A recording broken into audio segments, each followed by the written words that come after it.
Hello and welcome to the Poke Report. I'm Connor Tomko. And I'm Greg Benson. This week we'll be looking at last week's football game, the Big 12 soccer tournament, and a quick look at the upcoming basketball season.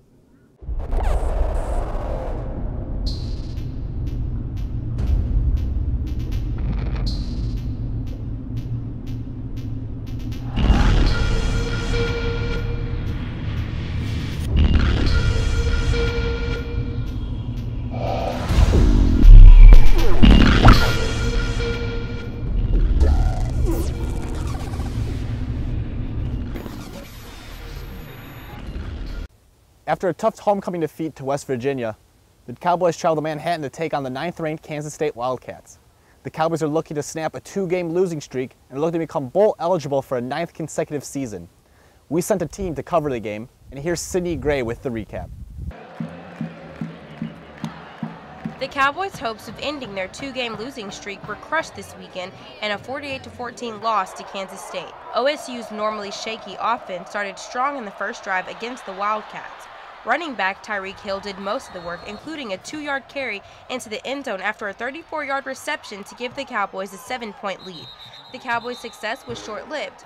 On the first kickoff, K-State defensive back Morgan Burns had an 86-yard return to tie the game. Worked our butt off for the first 5 minutes to get a 7-0 lead on the road, quiet the stadium, and turn around in 10 seconds we give them a return for a touchdown. So that's kind of the way it's gone for us this year. We just got to keep working to get better. Burns' return would quickly quiet the OSU offense. Quarterback Dax Garman couldn't find his receivers, going 12 for 23 with 2 interceptions. Meanwhile, the O-line gave up 5 sacks. The Cowboy defense was most of what kept OSU in the game. Despite giving up 142 yards, OSU trailed by just 14 points with less than 5 minutes left in the first half. OSU's chances to cut the lead before halftime resulted in a failed third down conversion. Quarterback Jake Waters upped the score again for the Wildcats when he threw another touchdown pass to Curry Sexton, making the score 21-7 with 12 minutes and 46 seconds left in the half. Garman was eventually sacked again, losing even more yards. K-State carried its lead well into the fourth quarter. The Pokes attempted to turn things around by the middle of the fourth quarter when true freshman Ramon Richards got a 38-yard interception return. Though it helped the score, it was too little too late for the Cowboys. K-State would score 4 more times, locking in their lead, scoring 44 points total. This marks the 3rd straight conference loss for the Cowboys. The Cowboys have just 3 games left of the regular season in order to get themselves together. For the Poke Report, I'm Sydney Gray. Thanks, Sydney. The Cowboys will use the bye week to improve in all aspects of their game and look to bounce back against the Texas Longhorns. The Big 12 in modern football is known for its high-scoring offenses and its hurry-up style of play. Teams have been setting records for years, and both the running and passing games have excelled in the conference. Reporter Stephen Lamar had a chance to dive into a position that is often overlooked in offenses, the fullback. In a game fueled by scoring and big plays, it's sometimes easy to overlook the importance of every player on the field. Most people at the big game can tell you exactly who the starting quarterback, running back, receivers, and most of the defense are, but not many can usually tell you about one of the most important positions in the running game, the fullback.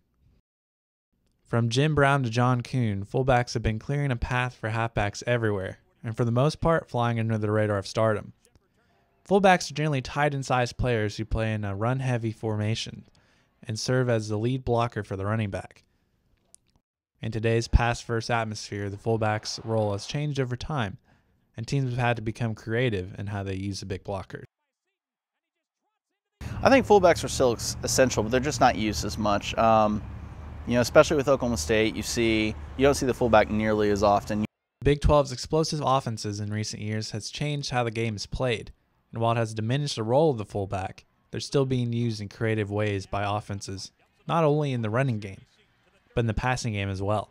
But usually, the fullback is simply used as a blocker. The fullback serves as a lead blocker, protecting the ball carrier from taking a big hit. Most offenses in the Big 12 have changed their schemes to keep up with the high-scoring offenses, but teams are still finding ways to utilize the position in unique ways. Fullbacks are useful because of their ability to not only block, but to use their size as an advantage on the field. when you've got a guy who's big and athletic, it's the same as having a big tight end who's fast or hard to bring down. You want to use him as much as possible. So I think it's just a matter of you have this weapon on offense, you have to utilize it. So the next time your favorite team lines up for a big run or goes for it on 4th and short, just remember who's the one paving a clear path to victory. For the Poke Report, I'm Stephen Lamar. Thanks, Stephen.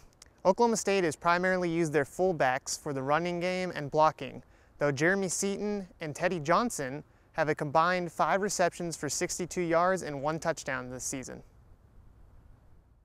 Before the teams even enter the tunnel before the big game, the game day festivities have already begun, and one of the most popular pregame activities is tailgating. Campuses across America become a smorgasbord for hungry and excited fans, looking for good food, good time, and of course, a W. Jasmine Adams and Sydney Gray had a chance to take a closer look at what's cooking and to get a taste of what tailgating is all about. Tailgating and the overall game day experience are things that are all too familiar to Oklahoma State fans. I went to Kansas State this past weekend to cover the game and got to see firsthand what game days are like in Manhattan. When I got to K-State, I visited with a couple of their own journalism students who explained to me their experiences at KSU football games. The game day experience here at K-State is one that's unlike any other, just because K-State has a sense of family that they like to focus, especially around the community. And so I feel like in the game day here, everyone knows everybody, which is great. Oklahoma State played the 9th-ranked Kansas State Wildcats this past weekend. However, before the action even started, KSU fans were already there for the pregame festivities. Fans came in from surrounding towns, and I got the chance to sit down with one particular couple who shows up in style every weekend.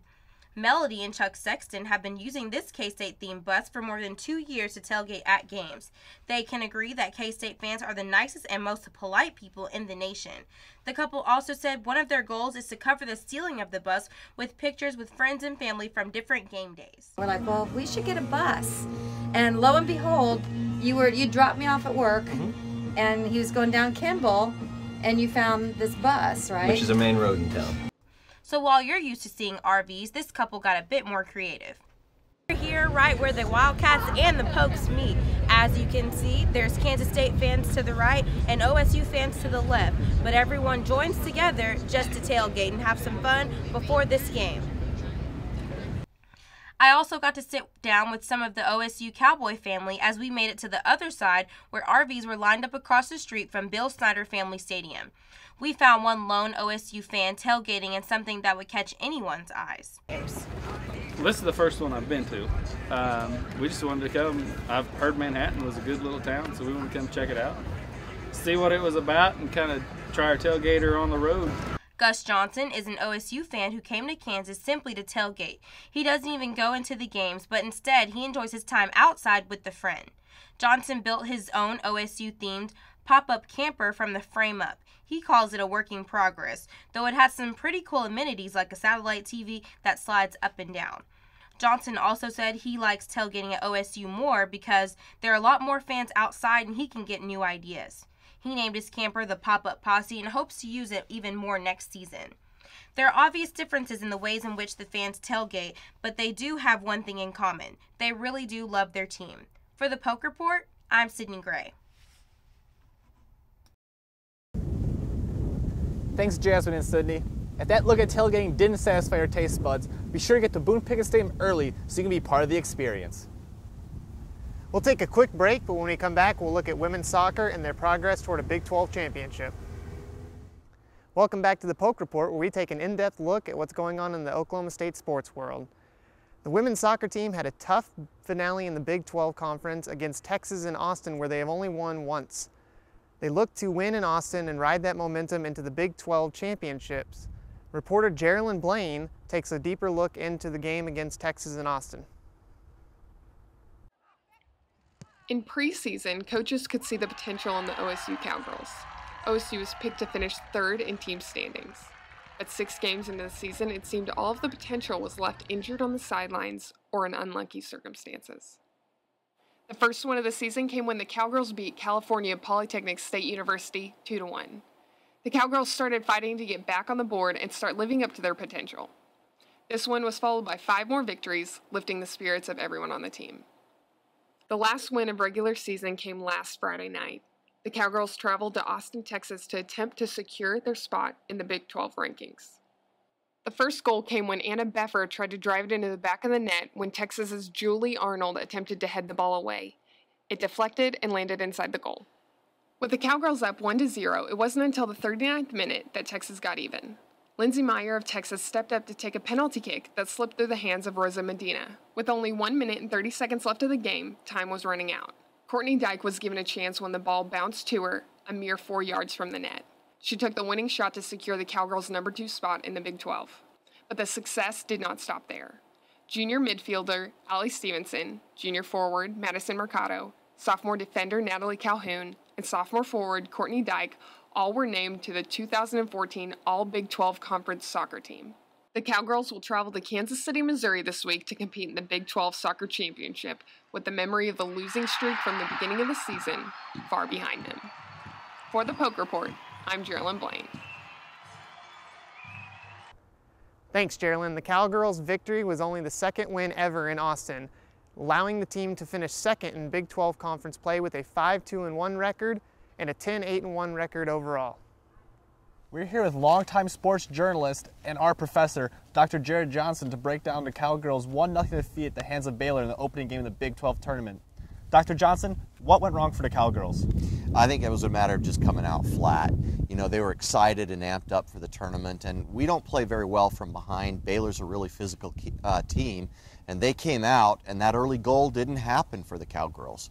It did happen right toward the end of the half for Baylor, and once they had that goal, they could just out-muscle us and just kind of weather the storm from there on out. The Cowgirls finished 10-9-1 this season. Where does it leave their chances for making the NCAA tournament? Well, the thing you got to look at is it absolutely takes their chances right completely out of their control. Before, if you win the conference, you're going to get into the tournament no matter what. But now it's in the hands of a committee. So if we were talking basketball like the big dance, we'd say that they're firmly on the bubble. Now, in their defense, they do have, at least as of today, they have a number 28 RPI, and 64 teams get in the field. So you kind of got to like their chances. The other thing that is in their favor is that they're playing in the number 2 RPI conference in the country, and so their strength of schedule is very, very tough. So I like their chances, but it definitely isn't in their control.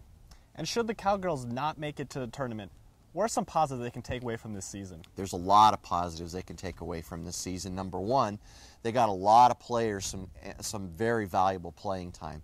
Some young players that normally wouldn't have seen the field had to step up. Now, it was because of injury that they had to step up, but a lot of people got a lot of playing time, and that is invaluable when it comes to starting a new season. You can't replace time on the pitch. And so you've got a lot of young players that were on the field and are coming back. If you look at their starting lineup, I made a count. There were 4 juniors, 2 sophomores, and 2 true freshmen that saw significant playing time this season. And this team's only going to lose 4 seniors. So what's the outlook for next season? We do lose 4 seniors, but let's be realistic about it. One of those seniors was the big loss, the huge loss, and that's Rosa Medina, goalkeeper. You can't really replace her. We've got 2 freshmen, 1 redshirt freshman and 1 true freshman this year that are right behind her that will be fighting for that position, and that's going to be really, really hard to replace. On the other hand, you know, you're losing the other seniors that you're losing. Yeah, one of them was Miriam Reinhardt, who was kind of a jack of all trades, played a little bit of every position, and she's going to be hard to replace. But the other seniors didn't see a whole lot of playing time. And so replacing them, they're going to be replaced with people that saw a lot of playing time anyway on the pitch. And so the big loss, I would say, are to Reinhardt and to Medina. Those 2 players are going to be really, really hard to replace. But then you have all of your offense back. You've got a good bulk of your defense back and a great bit of your midfield, which is a lot to build on. I think next year could be one of the best years for OSU. Do you think this team has a legitimate chance of making a Big 12 Conference Championship run? Next year, I think they should be the favorites next year. I think that with what we have returning and the quality that we have returning, I think OSU should be the favorite to win the conference preseason next year. All right, well, thank you for your time, Dr. Johnson, on the Poke Report. As the end of the year nears, the basketball season is just around the corner. Basketball is big in Stillwater, and expectations are always high as the season approaches. The Cowboys will look to improve on their game this season. Reporter Jacob Watkins has more. After a second-round exit in the NCAA tournament last season, the new-look Oklahoma State Cowboys will bring in a new wave of talent. With the departure of Markel Brown and Marcus Smart to the NBA, the Cowboys will need to look for new leaders this season. Going into the 2014 season, the Cowboys' rotation will have a mix of experience in the starting lineup and youth on the bench. The Cowboys return 3 veteran players who played significant minutes last season. Senior LeBron Nash chose to pass up the NBA and will likely be the Cowboys' main scoring option. Nash averaged 13.9 points per game last season and is the Cowboys' top returning scorer. 2 other returning players that could help lead the team are Phil Forte and Michael Cobbins. The Cowboys missed Cobbins defensively last season as he spent part of the year recovering from a ruptured left Achilles. Cobbins, who is 6th in school history in blocks with 111, should be a defensive force down low that the Cowboys lacked last year. After starting 11 games, Phil Forte will likely move into a permanent starting role. Forte will be asked to play a bigger role offensively and could be ready for a breakout season after shooting 44% from the three-point line last year. Other players, such as Leighton Hammonds and Jeffrey Carroll, could play big minutes. Hammonds gained experience as a freshman, playing 31 games, while Carroll set out the season as a redshirt freshman. Overall, the Cowboys have 7 newcomers on the roster this year, including senior Anthony Hickey Jr., who transferred from LSU. Even with a number of inexperienced players, head coach Travis Ford says he is excited about his roster. Our depth is balanced. I'm not saying it's proven depth. I'm not saying it's depth that we got about 10 great players right now, but we got guys that when we substitute, we don't lose a whole lot right now, in certain areas. With so many new players, the Cowboys will need to learn to play together before heading into a difficult conference schedule. For the Poke Report, I'm Jacob Watkins. Thanks, Jacob. The Cowboys basketball team will look to improve on its previous seasons. The Cowboys open up their season tomorrow at 2 p.m. here in Stillwater against Missouri Western. The Poke Report has come a long way since the beginning, and a lot of work and effort goes into the show's productions and reports. The experience of putting together a show is both stressful and gratifying. Reporter Jasmine Adams had a chance to take a look at how this show has helped us grow as professionals. The Poke Report started as a class project for most students, but later became more than just another project for a class. Jared Johnson started this for the students in field production to get experience filming football or soccer games, taking learning to a whole new meaning. Students leached onto this opportunity because this was the experience of a lifetime. This past weekend, 2 students got a chance to travel to Manhattan, Kansas to film the football game. This experience was unforgettable. They had a chance to tour Kansas State facilities with 2 of their students. They had time to even take a look into what another studio looks like for a different college. This opportunity wouldn't have been possible if not for our very own director. Love to give students opportunities and to make it possible for our students. It was all thanks to the arena. These students had a chance to film the stadium, walk around for pregame, and shoot footage as professionals. This also wouldn't have been possible without Jared Johnson, who has already made huge impacts in the program. Sports media program is really going from strength to strength, and I think he's a great addition.